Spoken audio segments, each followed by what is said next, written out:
Welcome, everyone. Our presenter today is Bryan, who's located in our Cincinnati office. And a little bit about Bryan. He's a senior application engineer with extensive CAD programs. Over 20 years experience working with NX and Team Center software. He has an excellent background in mechanical design, tool design, freeform molding, GD&T stack-ups. And welcome, Bryan. The tech talk is yours for supercharge your design with topology optimization and convergent modeling and NX CAD. The tech talk is yours. Thank you, Vicki. How's everybody doing? So I see a lot of names I know on here, some names I don't know. Today we're going to be looking at topology optimization. For those that are not familiar with me, there was a quick bio as she just put there. And within here, we're going to look at what is topology optimization. We'll look at a traditional design. We'll go into topology optimization workflow. And we'll do it with an existing assembly design also. So I want to ask here, what is topology optimization? Anybody want to put their 2 cents in? And I run this a little bit different than some of the traditional webinars. I like to have, guys interact if you guys would like to. If you don't like to, that's fine also. Okay. So who here has seen any of my topology optimization webinars or had me train them? Everybody want to give a show of hands, anybody?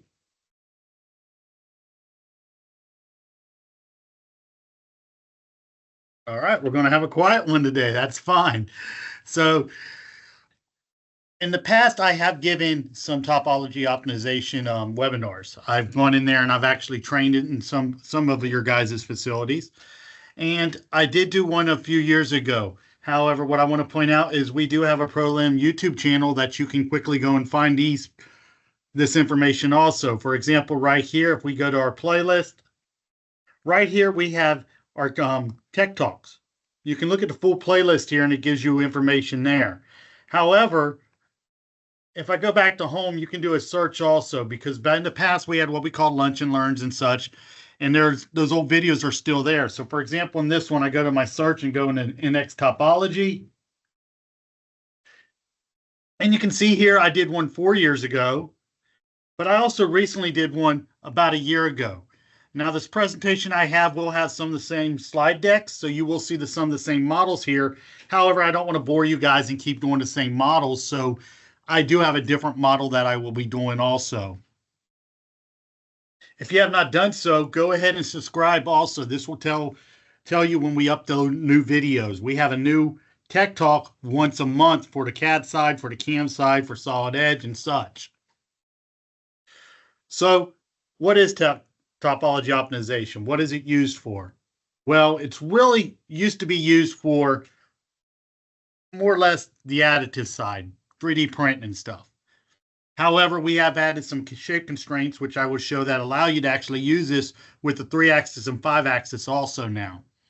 So it's used for many different things. It can be used for shape, sizing. For example, in this bracket here, you can look at the difference of the shape here, how we got a lightweight bracket now. We shaved a lot of the material off, so you don't have to have as much cost now. As this says here, it is ideal for additive manufacturing. However, as I also just stated on the latest version, we add a shape constraint that allows us to use 3-axis and 5-axis. So here's the concept stage of the design of a topology optimized bracket in this case. If you have a bracket that's already out there, the first thing we want to do is define what is our envelope. Once we have that, you want to go in and manage some loads. Then you go and set up your run your optimization.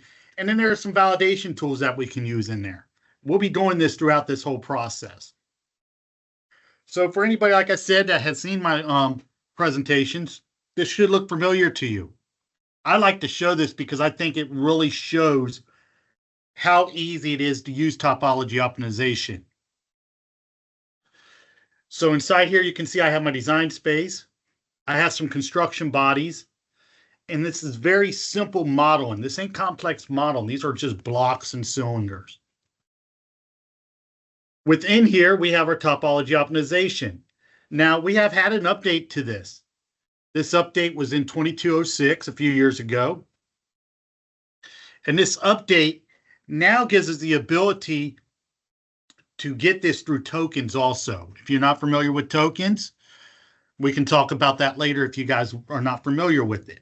Just know the tokens, you can check them in and check them out. It is a yearly subscription for that. So in this case here, like I said, I like to show this one because it shows it real simple here. The keep out bolt head, the design space, and then how I simply go in there and use my shell for my mount and my other keep out. Now, like I said, I will be doing a different bracket, but this just shows you a real good scenario how this can be used. Within here, once I go into my topology, real quick, topology optimization, you'll see here I get a tab now. Also on the left-hand side, you get a navigator. I myself hardly go up to the tabs anymore. I use the navigator on the left-hand side a lot. The reason I like to do that, you can see real quick and easy. These with the asterisks, these are ones that are necessary to actually run the topology optimization. The other areas there, those are just options that you can add. Depends on what your design intent is. Once I went in there, now I go in there and, I go and quickly choose what I want, keep out, shell, keep in, whatever. From there, you put your constraints, and then you run your topology optimization. So with that being said, I'm going to go ahead and jump in NX, and I'm going to do one for you guys.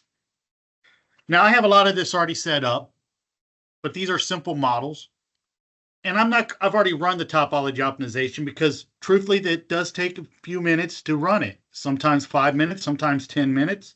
It all depends on what you are running, what your constraints are, what your bodies are and such. So the first thing I want to look at is, this is my particular bracket that I want to go and make a topology optimized body out of. When I come in here, you can see I have my design space. Again, this is simple bodies. This is a sketch with an extrude. I could have just done a block. The next one I have is I have my keep out holes.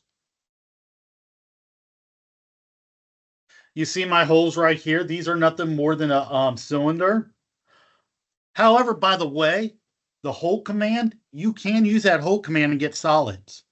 I myself always wonder why you would want to do that, but now as I get in more and more into add to manufacturing topology optimization, I know why we can do that now.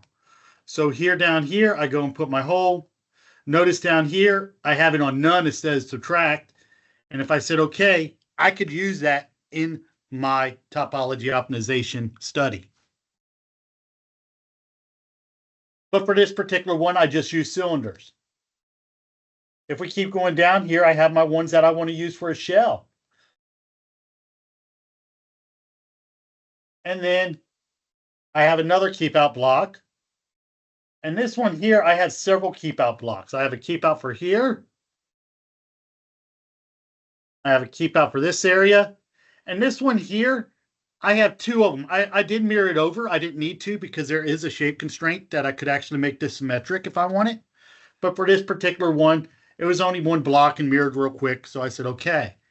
Now you may notice I did not put any keep out for around this area here. I'm going to treat that as if that area was designed in that manner just to reduce the weight. Well, the nice thing about topology optimization, I can reduce that weight pretty easy. So let's go ahead and jump in topology optimization. Topology optimization, you can get to it through your home tab here and go down to more, and there's your topology optimization.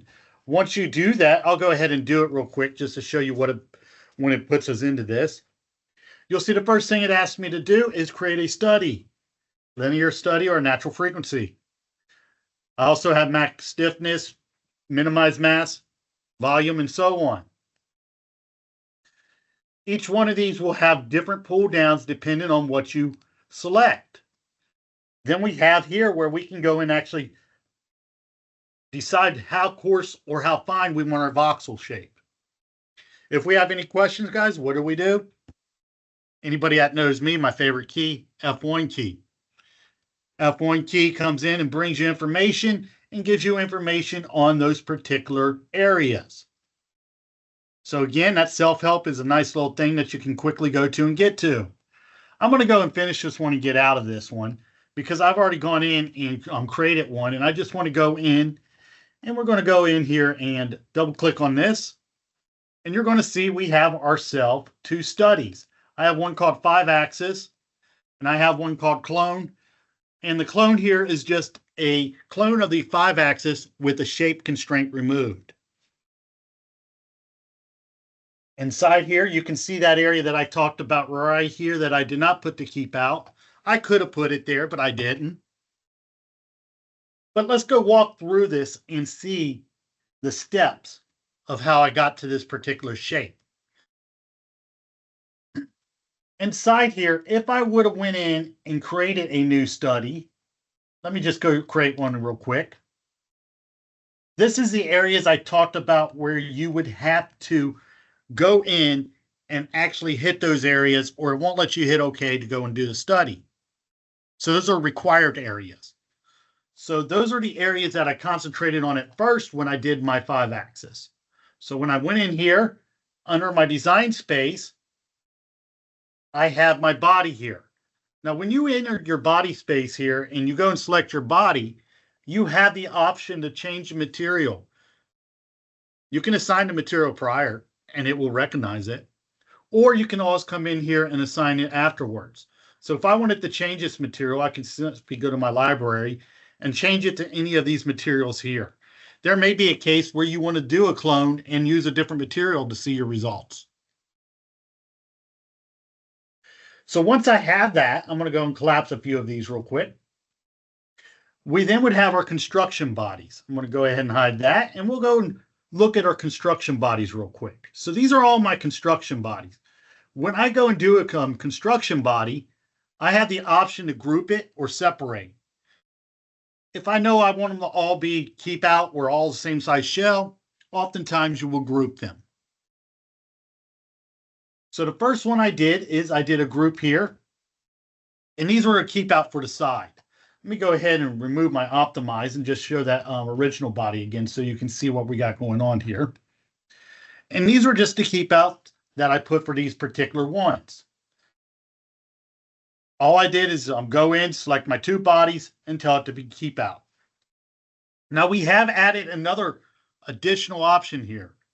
You can add transition blends if you like. I have them turned off for this particular one. Notice it's a group. Then I have another group. And you can see these are real simple keep outs that I have on here. How do I know they're keep outs? Well, over here on the property, you can simply see keep out, keep out, keep out, and so on. These here are also a keep out, but I mean a shell, I'm sorry. I did a shell on these with a 2mm. And you can see it gives you a preview. And the last one, I did another shell. Now that last one, I did have a different size than the original on the other one. And so if we came in there, you can see I put a 5mm shell on that one.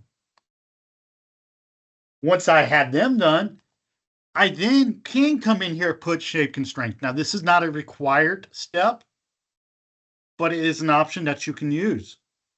So what I did is I went in there and created a multi-axis. So inside here, when I came in and I say create new,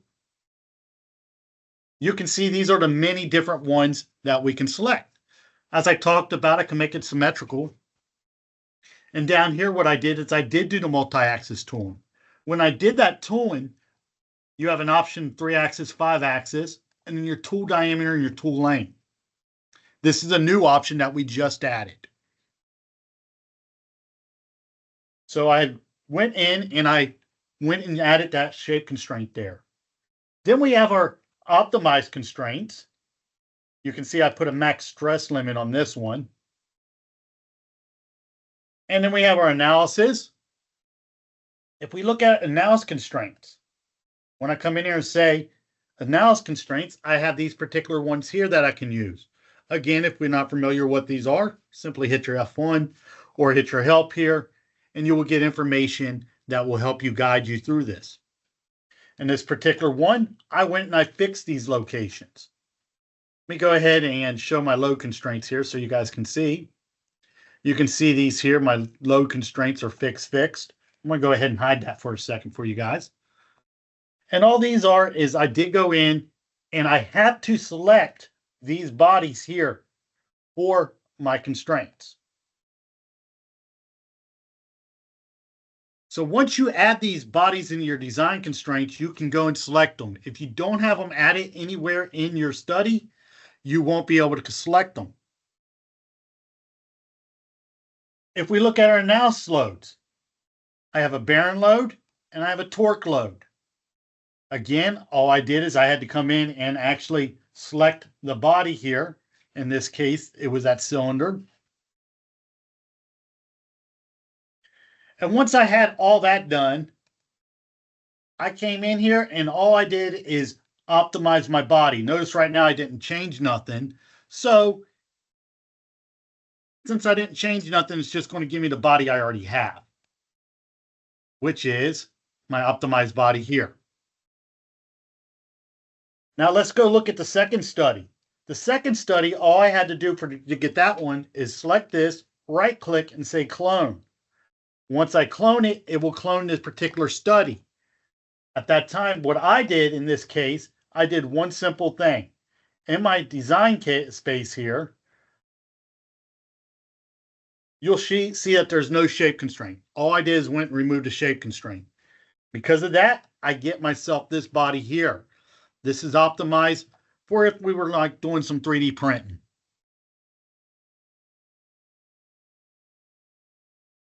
Once we have that information, I can come in here and get myself results here for my analysis. So in the study results here, notice it went straight to the original study, even though I have this one selected. That's because in your results studies, you can come in there and tell which study you want to look at. Additionally, if you have any subcases, we'll get into subcases later. You got displacement, you got stress, you have factors of safety, and then additionally you have worst case. So each one of these gives you a little bit of different pull downs that you can go and look at. Maybe you just want to have it banded, not smooth like this. So you could go in this manner here and show that.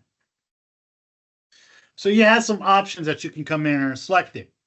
Now, let's say we wanted to look at these two studies side by side. I come in here, I select this, say study comparison. I got my first one here, and then I got my 5-axis as my second one. Let's go ahead and hit apply. Go ahead and hit OK on this. So here you can put them side by side, and you can simply see your displacement, your stress, whichever one you pick, side by side. Now, within here, we do have results reports. You can do some different reports here. And you'll just get a report in this manner here. Let me bring that over. Additionally, you have animation. So let's go ahead and hit the animation here and watch what this does. We can simply see what that displacement does to this. You can create a GIF from this. So I've already done that and created myself a GIF. Let me get to it real quick and I'll show you guys. Bring this over for you. And right here's a GIF that you could send off to an individual that may need to see this.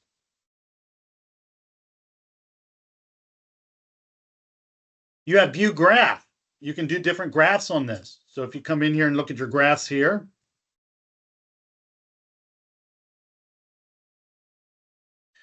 you notice earlier I went in and I turned off the load constraints. You can show and hide them real quick right here.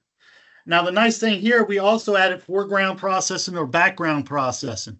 If you have it in foreground processing, you are kind of locked into that screen and couldn't do other stuff. However, if you have background processing, you can actually continue to do some work in NX while you have that on. Go ahead and finish this one. And I want to ask you guys right now, does anybody have any questions or any comments yet?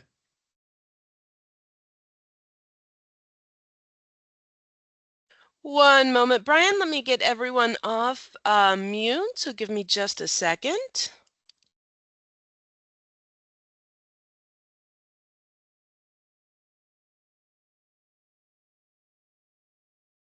All right, guys, you can unmute yourself.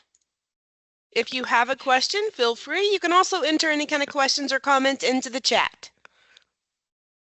Okay. No comments at this time or any questions? All right, we'll move on and show a few more examples then. All righty, let's get back into my presentation here. So you guys seen why I like to show this particular example here. It's pretty easy to go in there and follow these steps.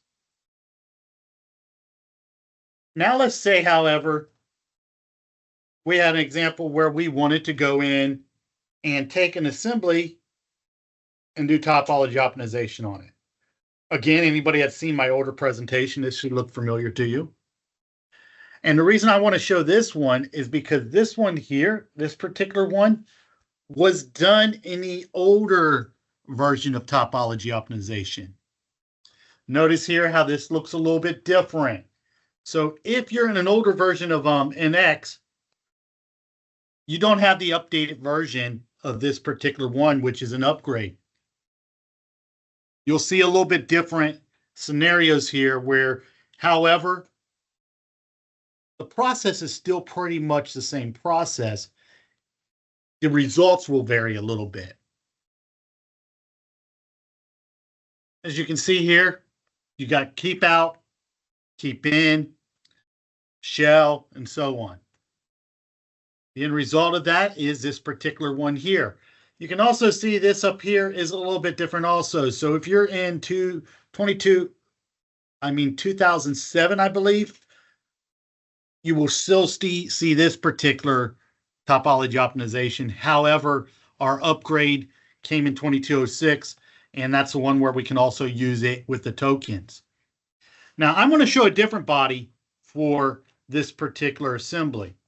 So let's go over here, and I'm going to go my history here. I already have some of these open. And let's go find my one here. That's the original bracket, by the way, guys. I'm going to show you something on that here in a little bit. And inside here, we have ourselves a topologized part. Notice this is an assembly.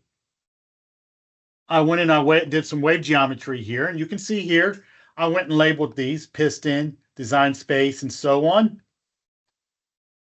And let's go ahead and take a look. How did I get to this? Well, I have two studies again. I'm going to go ahead and turn off those for a second. Now, why did I do two studies? Well, when I did the first study, I'm going to go ahead and finish this for a second so we can see this. When I did the first study, I had a warning that came about and said I have a voided space. Now, in the newer version of NX, when you right-click and go wireframe, you don't get the wireframe that we're used to if you're an older user. So what you have to do is come over here, say File. We're going to go into Preferences, Visualization. And here I am going to take this hidden edges and I'm going to make them solid. The reason I wanted to do that is right here is the particular area that I have a void. And if we're doing that to manufacturing, obviously we don't want a void. We can have, especially if we're doing a powder bed, we could have some material that's, in there, and we don't want that. So that's why I did two different ones here, because within the second one, in our shape constraint, and let me get to that in a second here. Let's see where that's at. My eyes are playing tricks on me, guys. Give me 1 second. There we go. Shape constraint. You can see I did a symmetric. And in the first and second one, let me get to that one. There it is. You can see I did a fill void. So once I did the first study and it came back and told me, hey, you have a void here. I'm like, okay, well, let's do a clone of this and just add that shape constraint. So let's go ahead though and walk through this one real quick. So in here, of course, we do have our design space. I'm going to go ahead and shade this so you guys can see a little bit better. This is the top head of our crank. Again, simple bodies. So in here, you have your design space. Notice our material's already there for us. Then we came and did some construction bodies. We have a pin that we shelled.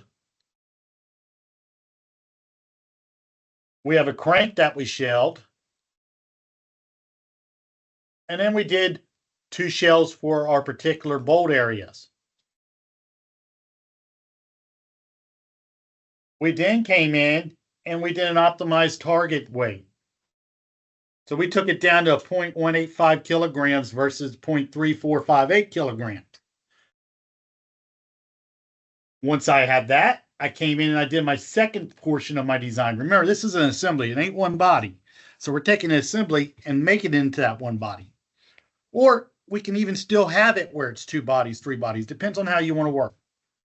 So in this case, I came in and did my second space down here, material. We did our bolts. Let me go ahead and hide that top optimized so we can just show a little better. I did a shell for here and a shell for down there, and you can see it highlights down there as I go through these. And then I did one for the head clear down there at the bottom. And then for the crank, I did another shell again with a 0.75 millimeter. Mass target again. This time I did one for 0.083 versus a 0.1029, which is the current design space. And then from here, you have scenery bodies. What is scenery bodies? Anybody want to answer that, or anybody know what that is?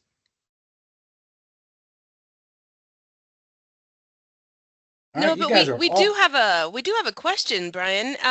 So the question is, do you mind? Can I make changes to that body using traditional CAD tools? Yes, you can. Let me go ahead and finish this one, and I'll go to one of our bodies here. So let me go ahead and so here I am in traditional. Let me go ahead. I'm going to do the first study just so I can come in here, and we're looking at the first study here. And let's say I have some blends I want to put in here, or holes for whatever reason. So what this is what we call a convergent body. So if I come in here and hover over this, you can see it says convergent solid body with mixed geometry of topology optimization. This is a meshed body that I can use in my analysis. However, I can also still use traditional model into it. So if I came in here and want to do an edge blend, for example, and we go and do a single edge here, I can simply go in and put myself an edge blend. In this case, has some issues with it. Let's see what we got here.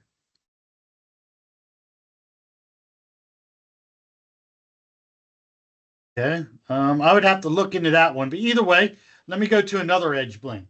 We'll go to a face blend this time. And this time I'm going to go in and select my different faces. Whoops, I have my selection on wrong there. Let me redo that real quick. We're going to do a single face and single face. So we'll come in, we'll pick this edge and this face. And you can see I can come in there and put myself blends in there.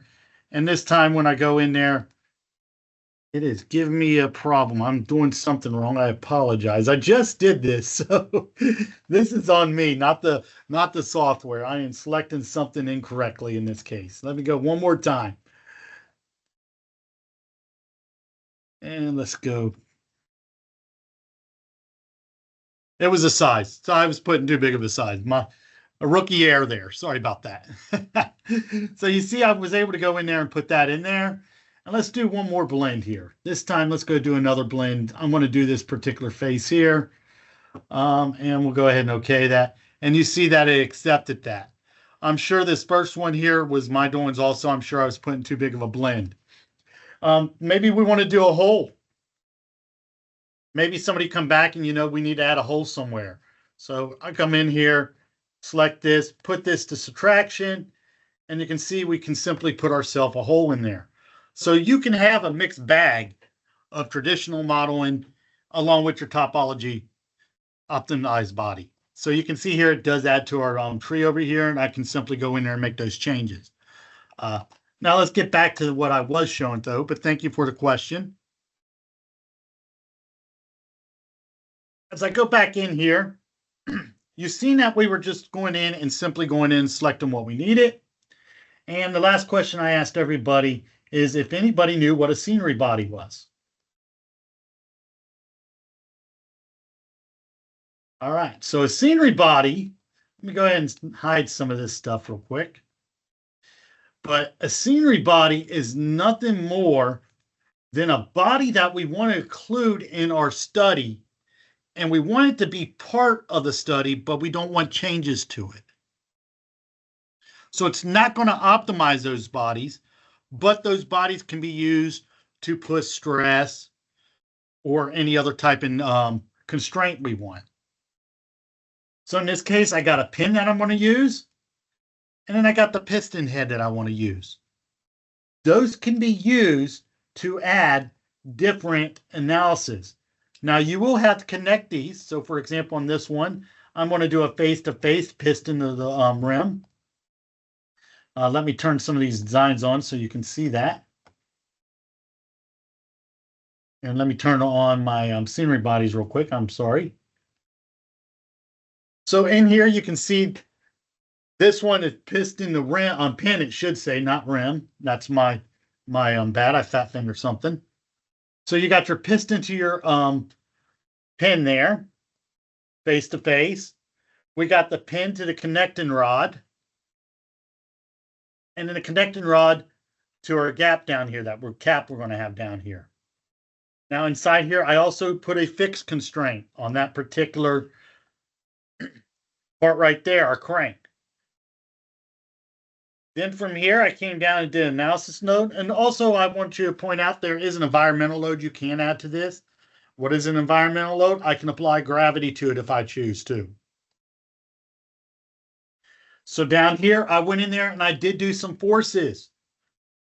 I went in there and did my vector, and I pointed down on that particular face with some force here. And then I did a force on each side. So as I was saying, these scenery bodies can come into play because notice this is where I'm putting all my loads. If I did not put them in the study, I would not have been able to do this. And then I do have some subcases, which I'm going to get into subcases here in a few moments. Once I did that, I ran my analysis, and you can see the results that I got. Let me go back to my design space and turn on my optimized body. And we'll hide a few of these here, the link bodies. We want the piston.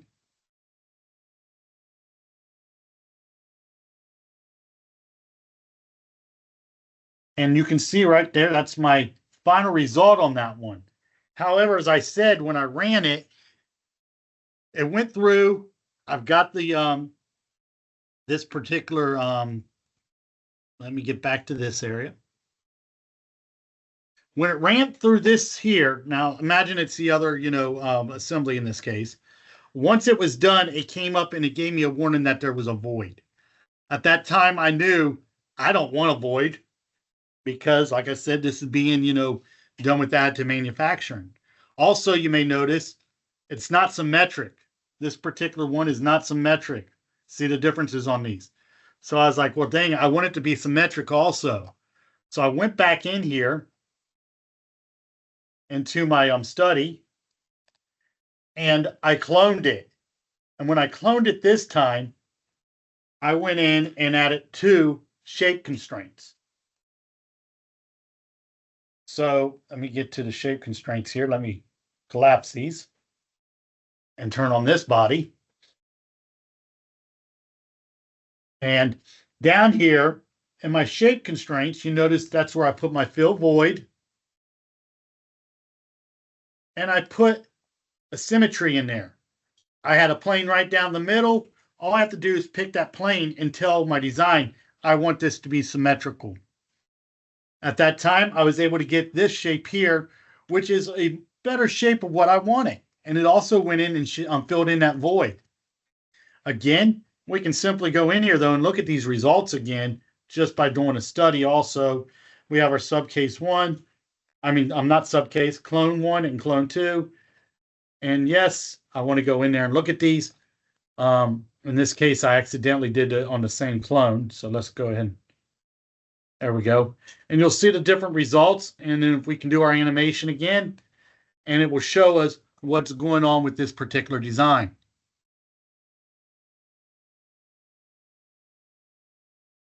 So do we have any questions on those particular areas?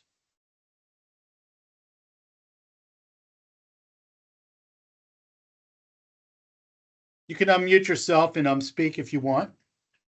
Yes, Bryan, I have one question. Shall I go with the question, please? I'm sorry, yes, sir, please do. Yeah, can you hear me, Bryan? Yes, I can hear you now. Yeah. I have one question, Bryan. Like, whatever we are optimizing this one with could be of casting part or could be the plastic part. This optimization topology goes with the kind of material properties it will differ, or it could be with the constructive properties of the component, Bryan, like in the assembly wise. I would like to know. Well, you assign the materials as you go through and create these other bodies. So you can have a mixed bag of, is that what you're asking? If you can have a mixed bag of different materials? Am I following you correctly? Yeah, correct. Because the casting components is bit different with the topology optimization and compared to the other products of the assembly nature, like composite assembly condition of the product. So that is where I would like to know the topology optimization with reference to the, because various components you have shown to us.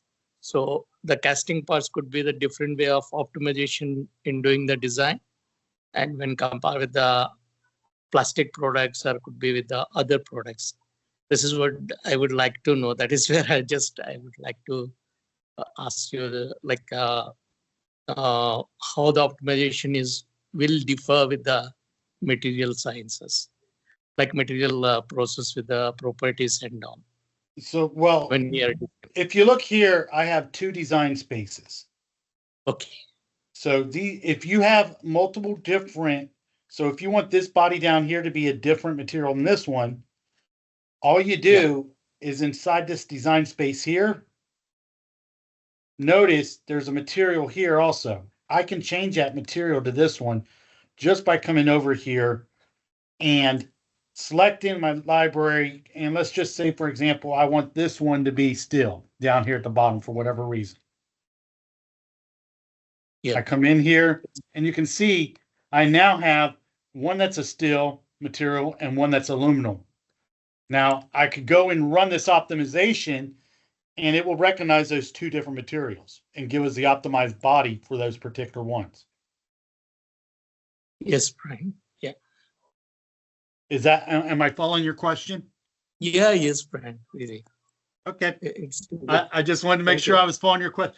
Now you notice once I do that, I will get a little symbol here that says data change, results are out of date. So then I would have to come in and run my optimization. Now, as I stated before, I'm not going to go do that in this case because the optimization can take several minutes. Yeah. Okay. Well, thank you for the question, but yeah, that's a good question. You can have mixed material within your optimized bodies. Yes, Bryan. Thank you. Thank you. All right. Thank you. Thank you. Thank you. All right. So Bryan, another question that came in is, if I had the older topology, is this a replacement, a swap, or migration? It is an update. An update. Okay. It is an update. It is not a swap or anything in that manner, but it is a different license than the older one. So you would have to request a new license to be able to run this one. It's get different results. If you notice, for example, I've added, we've added now how you can have the shape constraints for the 3-axis and 5-axis. There's a lot of things that we've added to improve it. It's not, exchange. It's not a swap of any type. It is an improvement. It is an upgrade, I should say. Any other questions? Guys, if you have any questions, then you feel free to turn your mic off and ask live, or you can add them to the chat.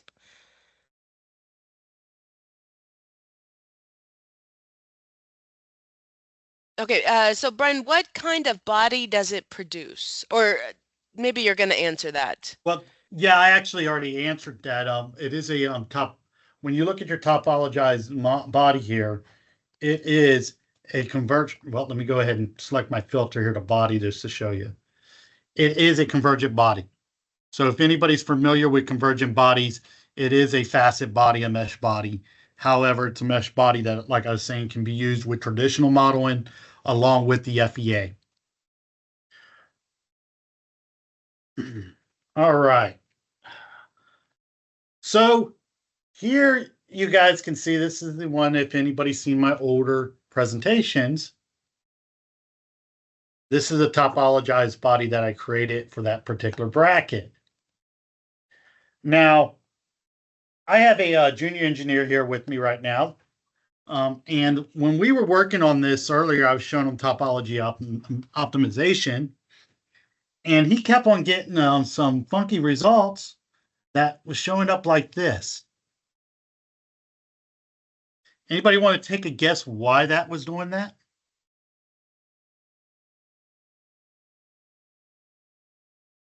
Okay, so the reason this was occurring is if you go in and you look at these studies, we have what we call subcases. Anybody want to take a guess of what a subcase does?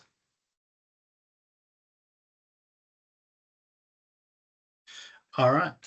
Well, a subcase allows me to go in and put different analysis and different forces to this particular body.